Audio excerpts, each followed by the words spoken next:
जगद्गुरु नमो नमः शंकर देवो नमो नमः महाप्रभु नमो नमः शंकर देवो नमो नमः भगवान श्रीमंत शंकर देवाय नमो नमः नमो नमः हरे प्रेम हरे प्रेम हरे प्रेम हरे प्रेम प्रेम ही ईश्वर है कर्म ही धर्म है love is God work is worship प्रेमे ईश्वर कर्म ही धर्म हरि बोल हरि बोल हरि बोल हरि बोल मैं এখন গ্ৰন্থ ৰচনা কৰিছো এই গ্ৰন্থখনৰ নাম মই থৈছো ভক্তি মহাতত্ত্ব এই ভক্তি মহাতত্ত্ব হল জীবন দৰ্শন মই বিজ্ঞানসন্মতভাৱে এই গ্ৰন্থখনত অধ্যায় অনুযায়ী মই চেপ্টাৰ অনুযায়ী মই ব্যাখ্যা কৰিছো আৰু ইয়াত অন্ধবিশ্বাস আতৰাই বিজ্ঞানসন্মত এটা মত দিবৰ কাৰণে মই যত্ন কৰিছো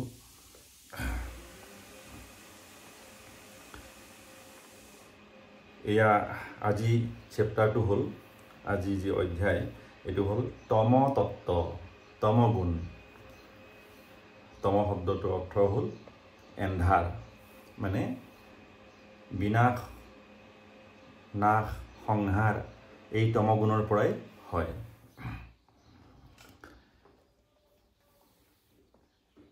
এয়া মই লেছাৰী চন্দৰ সুৰত ৰচনা কৰিছো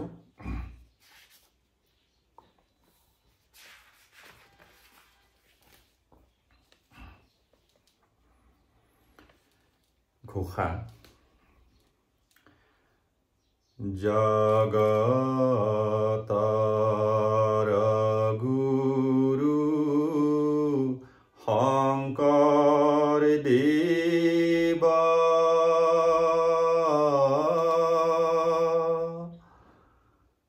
তান্ত বিনেয়ান নাহি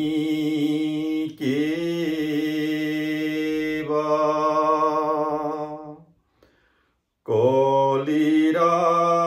লোক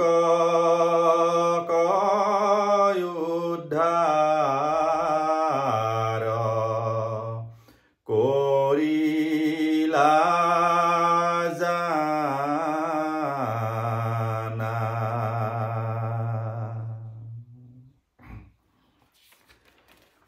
এয়া পদ তমতত্ত্ব তাৰ মানে তমগুণ লেছাৰী চন্দৰ সুৰত অজ্ঞান আন্ধাৰ যিটো জানা তামস বোলয় সিটো জানা ও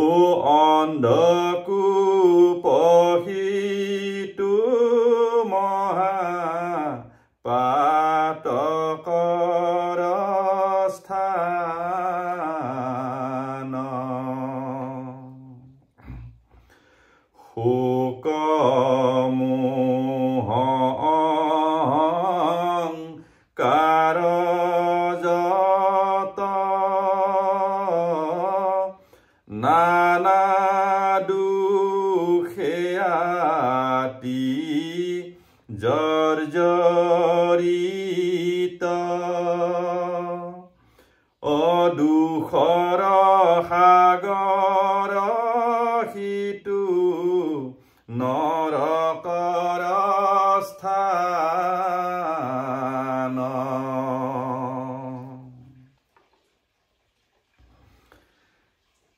এই অজ্ঞান এন্ধাৰেই হ'ল তামস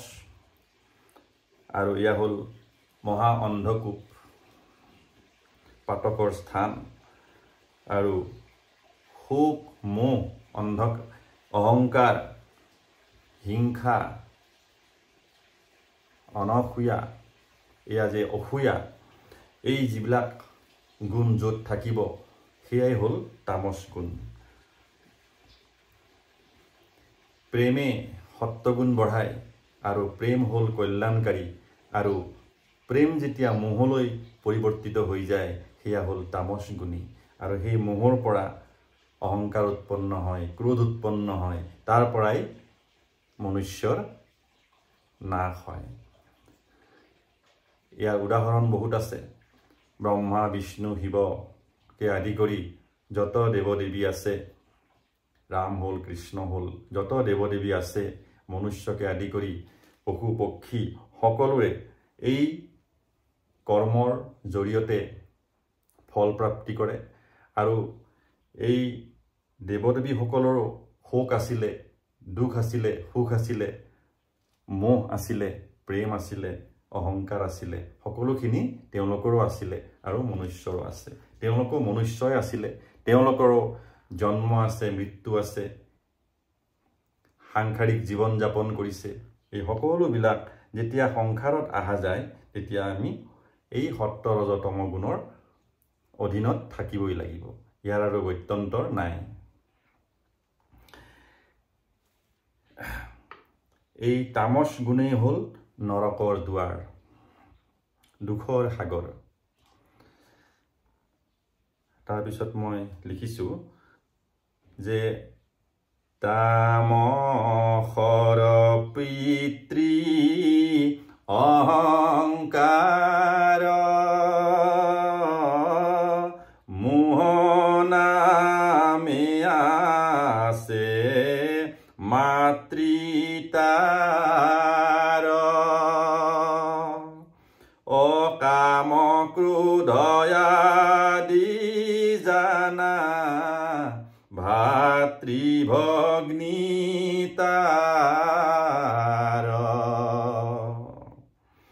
এয়া মই নিজে বিশ্লেষণ কৰি যিখিনি পাইছো যে তামস এই তামসৰ পিতৃ হ'ল অহংকাৰ অহংকাৰৰ পৰাই তামসৰ উৎপন্ন হয় অৰ্থাৎ তামস গুণ যিটো এই অহংকাৰৰ পৰা উৎপন্ন হয় মোহ নামে আছে মাতৃতাৰ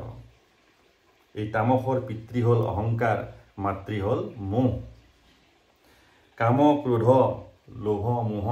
এই সকলোবিলাক হ'ল তেওঁৰ ভাতৃভগ্নী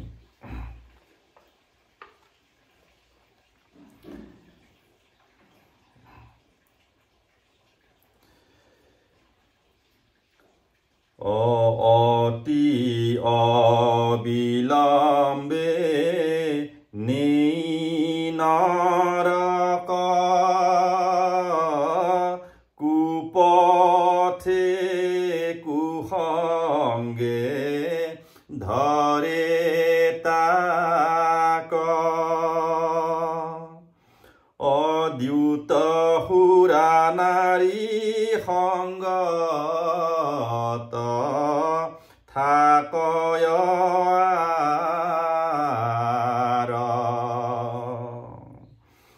যিসকল তামসিক গুণী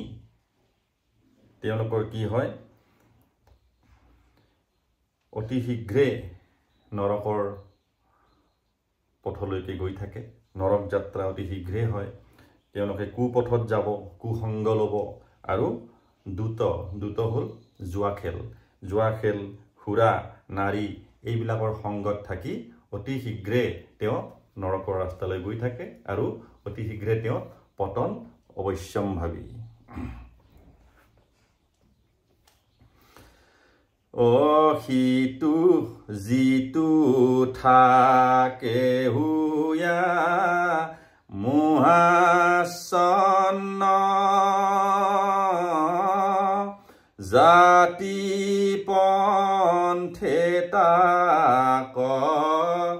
বান্ধিয়া সয়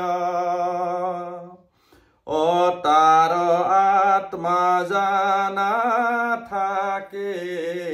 বন্ধনত আতি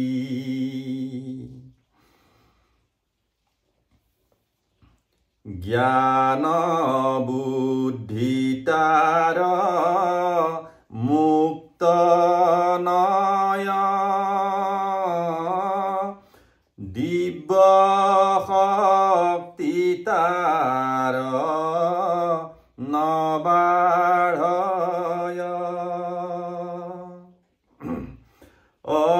অন্ধকূপে থাকে মেধক জ্ঞান কমাতি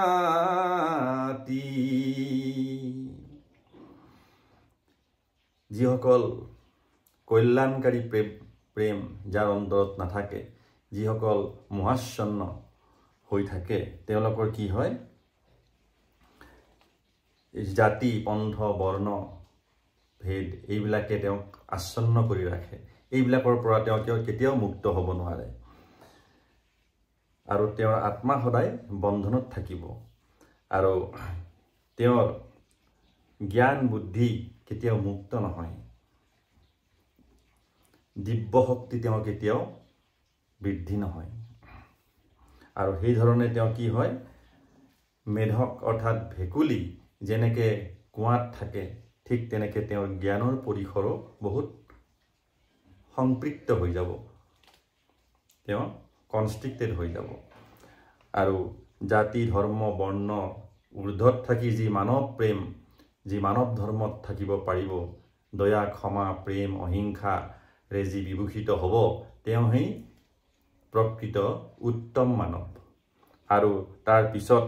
যিসকলে জাতি লৈ পেলাই ধৰ্ম পন্থ আদি লৈ পেলাই যিসকলে থাকিব তেওঁলোকে কেতিয়াও উদ্ধাৰ হ'ব নোৱাৰে কিন্তু এই ধৰ্মৰ লক্ষণসমূহ যদি নাথাকে তেতিয়াহ'লে যি পন্থতে থাকক তেওঁ কেতিয়াও উদ্ধাৰ হ'ব নোৱাৰে কেতিয়াও গতিপ্ৰাপ্ত নহয় প্ৰেমেই মূল আৰু এই প্ৰেমেৰে যে সিক্ত হৈ থাকে যি জীপাল হৈ থাকে তেওঁহে মুক্তি পাব তেওঁ মানৱ ধৰ্মৰ অধিকাৰী হ'ব নহ'লে তেওঁ অন্ধকূপত সেই মেধকৰ নিচিনাকে থাকিব লাগিব বোলে এই পন্থটো বেয়া এই পন্থটো ভাল অমুখে বেয়া অমুক এইবোৰ কথাই মানুহক সদায় তললৈকে লৈ যায় নৰকলৈ লৈ যায় অধম ৰাস্তালৈকে লৈ যাব ইন্দ্ৰিয় ইচ্ছাক প্ৰেম বুলি কামনা বাসনা মধ্যে থাকি অপ্ৰেমৰ তত্ত্ব কদাপি নোৱাৰে বুজিব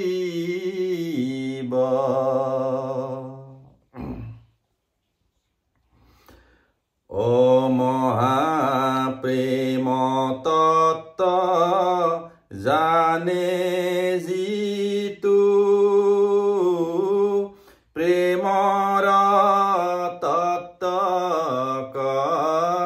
বুজে হিটো পৰমাত্মা তত্ত্ব সিজনে পাৰে বুজিব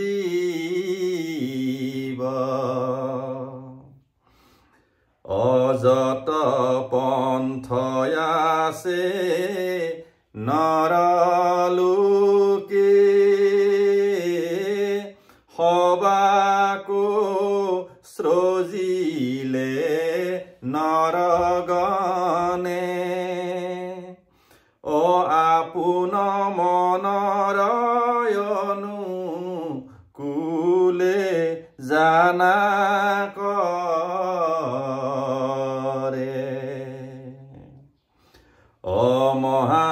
মহাপ্ৰেমৰূপ পৰমাত্মা চিৰ সত্যৰূপ আত্মাক অঢাকিয়া ৰাখিলে দেৱা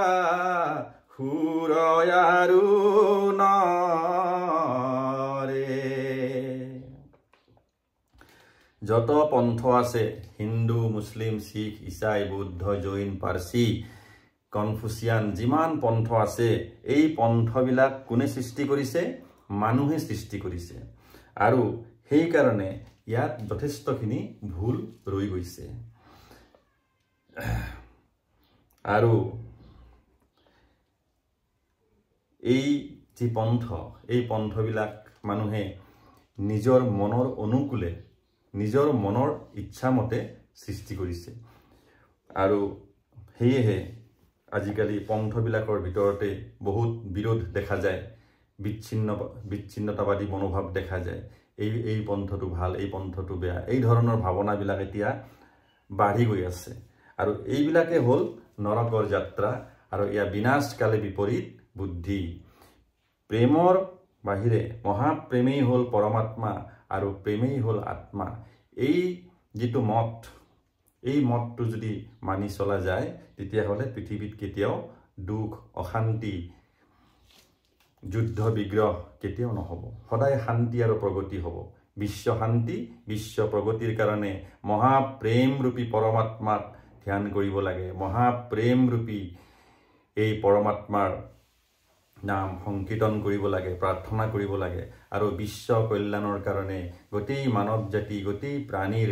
কল্যাণৰ অৰ্থে আমি কৰ্ম কৰি যাব লাগিব। সেয়াই হ'ল আচল ধৰ্ম। কৰ্মই ধৰ্ম। সাত্বিক কৰ্মৰ সাত্বিক ফল, ৰাজসিক কৰ্মৰ ৰাজসিক ফল, আৰু তামসিক কৰ্মৰ তামসিক ফল।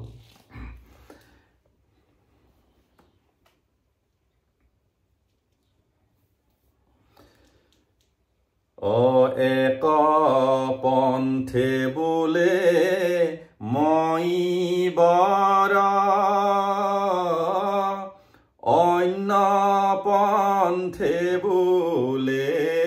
মই বৰ। এই সবে জানা দূষিত কৰিব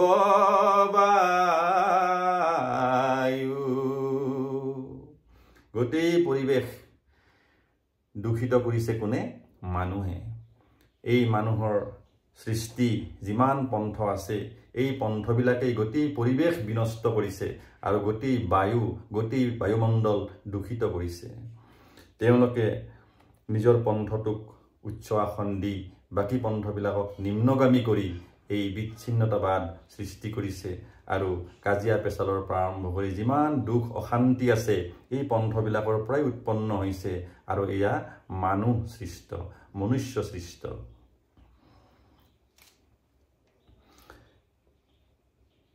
যেতিয়া বায়ু দূষিত হৈ যায়, তেতিয়াহ'লে সকলোবিলাক দূষিত হৈ যায়। তন মন বাক্য হৈব অশুদ্ধ, সন্ত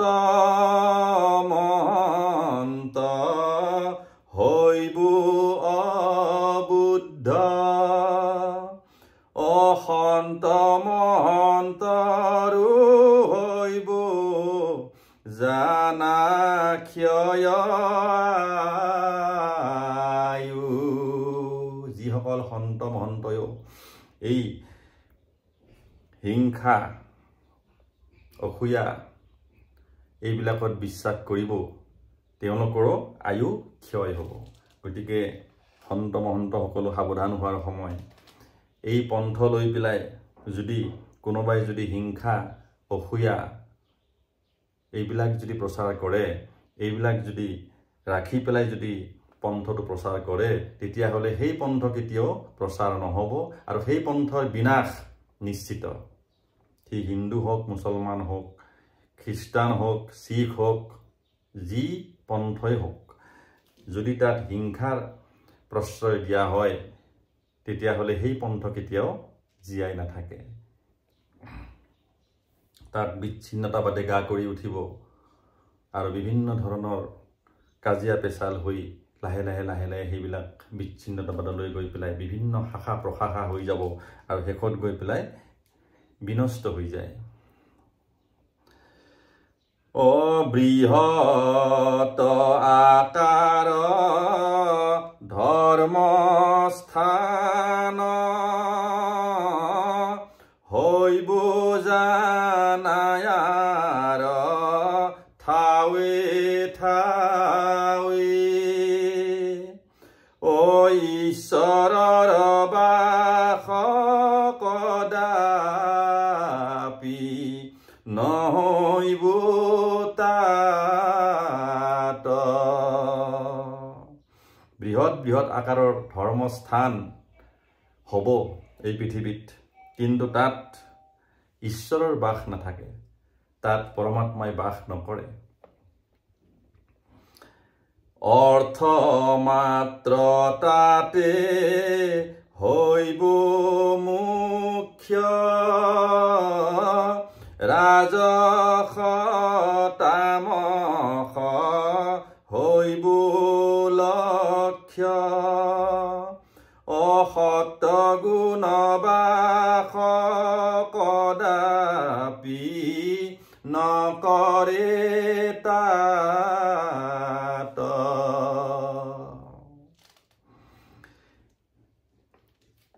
এতিয়া পৃথিৱীত কি হ'ব? বহুত ডাঙৰ ডাঙৰ মন্দিৰ, মছজিদ, বুদ্ধ স্তূপ, গম্পা, বিভিন্ন ধৰণৰ ধৰ্মস্থান, ধৰ্ম মন্দিৰ হ'ব। প্ৰতিটো পন্থৰে হ'ব। বহুত ডাঙৰ ডাঙৰ জৈন মন্দিৰ হ'ব, বহুত ডাঙৰ ডাঙৰ হ'ব, কিন্তু তাত ধৰ্ম বাস নকৰে। তাত অৰ্থৰ প্ৰাধান্য বেছি হ'ব আৰু মানুহে এই অৰ্থৰ লোভত পৰি গৈ পেলাই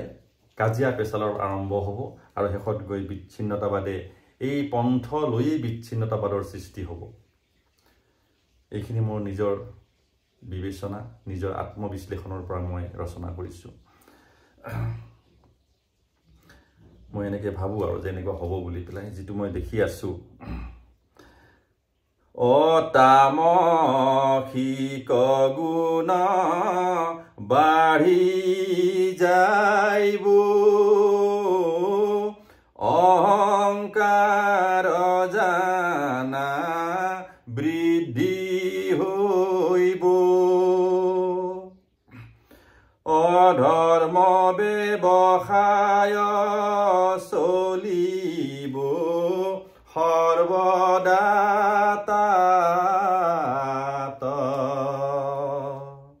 ধৰ্মক লৈ ব্যৱসায় আৰম্ভ হ'ব আৰু এয়া আৰম্ভ হৈছেই।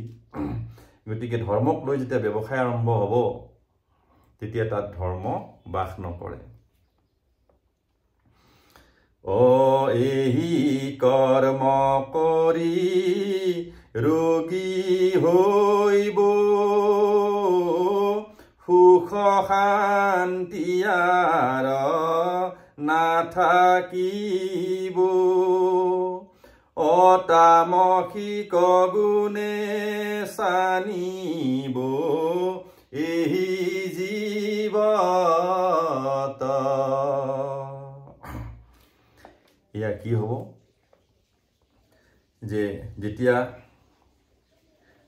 ধৰ্মস্থানবিলাকত যেতিয়া তামসিক গুণ বাঢ়ি যাব, তেতিয়া মানুহৰ অন্তৰতো তামসিক গুণ বাঢ়ি যাব। তাৰপিছত এই তামসিক কৰ্মবিলাক কৰি কৰি কি হ'ব? মানুহবিলাক ৰোগী হ'ব। তেতিয়া শোক বাঢ়ি যাব, ক্ৰোধ বাঢ়ি যাব আৰু মানুহৰ আয়ুস কমি আহিছে। সেইকাৰণে কমি আহিছে যে মানুহৰ অন্তৰত ধৰ্মটো নাই, কিন্তু পন্থক লৈ পেলাই অহংকাৰ, পন্থক লৈ পেলাই যি নিজৰ মদ গৰ্বিতা, এইবিলাকৰ কাৰণে গৈ লাহে লাহে ধৰ্ম ক্ষয় হৈ আহিছে। ইয়াত প্ৰেম ভাৱ নাই, কেৱল মোহ আছে, ক্ৰোধ আছে, হিংসা আছে। আৰু সেইকাৰণে এইবিলাক ধৰ্ম যি আচৰণ কৰিব, তাৰ ৰোগ অতি সোনকালে হ'ব আৰু ৰোগৰ পৰা এই শৰীৰটো ক্ষয় হৈ অতি সোনকালে মৃত্যুবৰণ কৰিব লাগিব। তেওঁ আয়ুস, শতায়ু কেতিয়াও নাপায়। অশতায়ু লভয় জিতু জানা সত্যগুণী সিতু যোগী হয় অপূৰ্ণ সত্যগুণী ৰজ তমকময় যিসকল সত্যগুণী তেওঁ 100 বছৰ আয়ুস প্ৰাপ্ত হ'ব আৰু যাৰ সত্যগুণ কম ৰজগুণ তমগুণ বেছি তেওঁ কেতিয়াও হতায়ু পাব নোৱাৰে 30 40 50 60 বছৰত তেওঁ মৃত্যু হ'বই লাগিব মৃত্যু হ'বই কাৰণ এয়া হ'ল কৰ্মৰ গতিক কোনো বাধা দি ৰাখিব নোৱাৰে সৎ কৰ্মৰ সৎ গতি আৰু বেয়া কৰ্মৰ দুৰ্গতি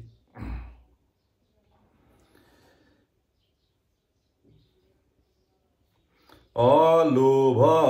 মোহ কাম আৰু ক্ৰোধ হীন হৈয়া থাকে সিটো জন সেইজন গুৰু হৈবাৰ যোগ্য কয় যে কাম ক্ৰোধ লোভ মোহ ক্ষীণ কৰি ৰাখিব পাৰে কম কৰি ৰাখিব পাৰে তেওঁহে গুৰু হোৱাৰ যোগ্য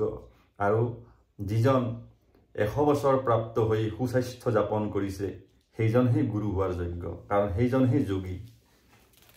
কাৰণ তেওঁ যিসকল যোগী তেওঁলোকে কায় বাক্য মন শুদ্ধ কৰি ৰাখিব পাৰে আৰু কাম ক্ৰোধ লোভ মোহ মদ মাৎসৰ্য এই 6 ৰিপুক দমন কৰি ৰাখিব পাৰে আৰু দমন কৰি ৰাখিব পাৰিলেহে তেওঁ 100 বছৰ পাব আৰু তেওঁকহে যোগী বুলি কোৱা হয় আৰু সেই যোগীৰহে আমি আশ্ৰয় ল'ব লাগে আৰু তেওঁলোকৰ আমি সেইজন গুৰুকহে আমি আশ্ৰয় হিচাপে ল'ব লাগে সেইজন জানা গুৰু নয় সেইজন গুৰু নহয় কোন নহয় তন মন যাৰ বসনয় নানা ৰোগে আখি দেহাত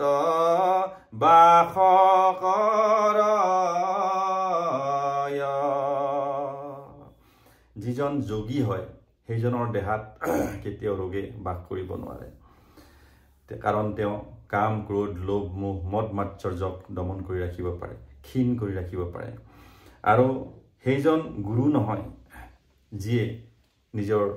তন মনক বশ কৰি ৰাখিব পৰা নাই কাম ক্ৰোধক বশ কৰি ৰাখিব পৰা নাই আৰু যিজন যোগী নহয়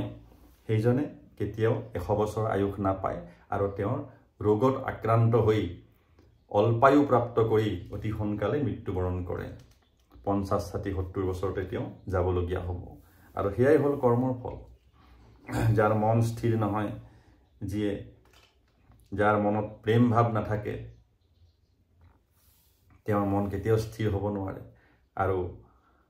কাম ক্ৰোধ লোভ মোহ যদি বশ কৰিব নোৱাৰে তেওঁ 100 বছৰ প্ৰাপ্ত কেতিয়াও হ'ব নোৱাৰে কাৰণ কি হয় শৰীৰটো ইমবেলেন্স হৈ যাব হৰমনেল ইমবেলেন্স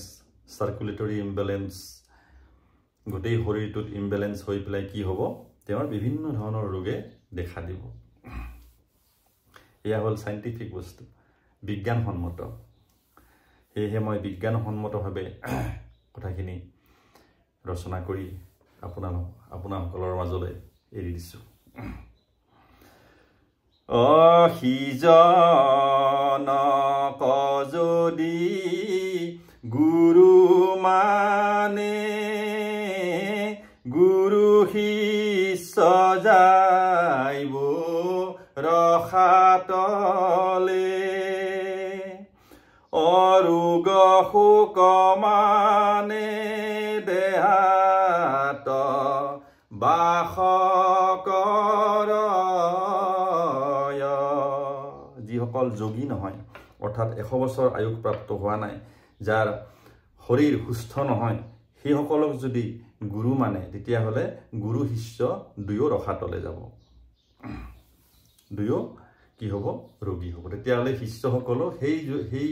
ৰোগী গুৰু যদি হয় যদি গুৰু ৰোগী হয় তেতিয়াহ'লে শিষ্যসকলক সেই যিটো ফল সেই যিটো প্ৰভাৱ সেইটো শৰীৰত আহিব শিষ্যসকলৰ শৰীৰলৈকে আহিব গতিকে গুৰু সদায় কাম ক্ৰোধ লোভ মোহ বশ কৰি থাকিব পৰা হ'ব লাগিব আৰু তেতিয়াহে তেওঁ 100 বছৰ আয়ু প্ৰাপ্ত হ'ব গতিকে গুৰু সদায় আমি বাছনি কৰোঁতে চাব লাগিব যে তেওঁৰ দৰ্শনটো মানৱতাবাদ হয় নে নহয় আৰু তেওঁ 100 বছৰ জীয়াই আছে নে নাই তেওঁৰ সুস্থ শৰীৰ হয় নে নহয় এই সকলোবিলাক আমি চাইহে গুৰু ভজন কৰিব লাগে গুৰু আশ্ৰয় ল'ব লাগে ও আজি হন্তে আৰ চিন্তন কৰা চিত্ত মন হবে দৃঢ় কৰা অহতায়ু গুৰুৰ পৰম আদৰ্শ ধৰা গতিকে আজিৰ পৰা চিন্তন মন্থন কৰিব লাগে আৰু চিত্ত দৃঢ় কৰি যি গুৰু যোগী হয় তেওঁৰ আশ্ৰয় ল'ব লাগে আৰু যোগী কোন হয় যি 100 বছৰ আয়ু প্ৰাপ্ত কৰিছে যাৰ সুস্বাস্থ্যৱান আছিলে যি কাম ক্ৰোধ লোভ মোহ বশ কৰি ৰাখিব পাৰিছে সেইজন গুৰুৰহে আশ্ৰয় ল'ব লাগে ও সেই জন জানা পৰম গুৰু পৰমাত্মা সেই প্ৰেমময় অজীৱন্তে মুক্তিৰ মহা প্ৰেমৰূপী ধাৰা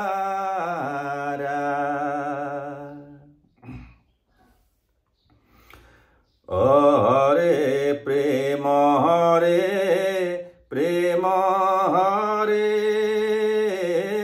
বোলা বনৰে মহাৰংগে হৰে প্ৰেম নামে জগত পবিত্ৰ হইব ও এহি নামে জীৱ শুদ্ধ হইব প্ৰেমৰ ধাৰাৰ সংসাৰ হইব হৰিৰ প্ৰসাদে সমস্ত উদ্ধাৰ হইব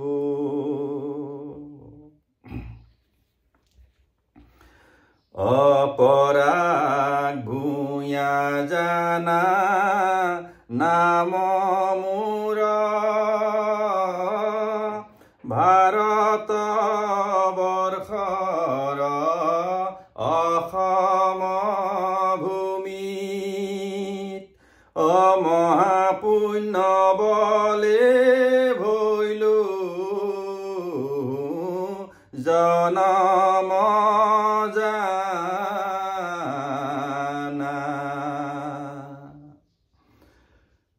মানৱ ধৰ্ম মহাধৰ্ম প্ৰেম দয়া ক্ষমা অহিংসা যত এই গুণ হব মহা পুণ্যকাৰী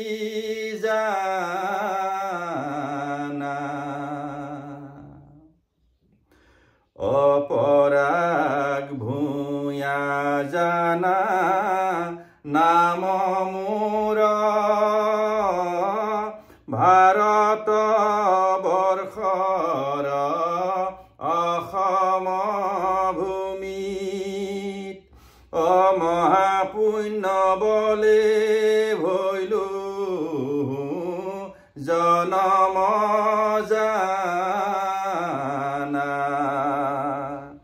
মানৱ ধৰ্ম মহাধৰ্ম প্ৰেম দয়া ক্ষমা অহিংসা যত এই গুণ হব মহা কল্যাণকাৰী জানা। হৰে প্ৰেম জয় জগদ্গুৰু শ্ৰীমন্ত শংকৰদেৱায় নমো নমঃ নমো নমঃ। হৰি বল হৰি বল হৰি বল।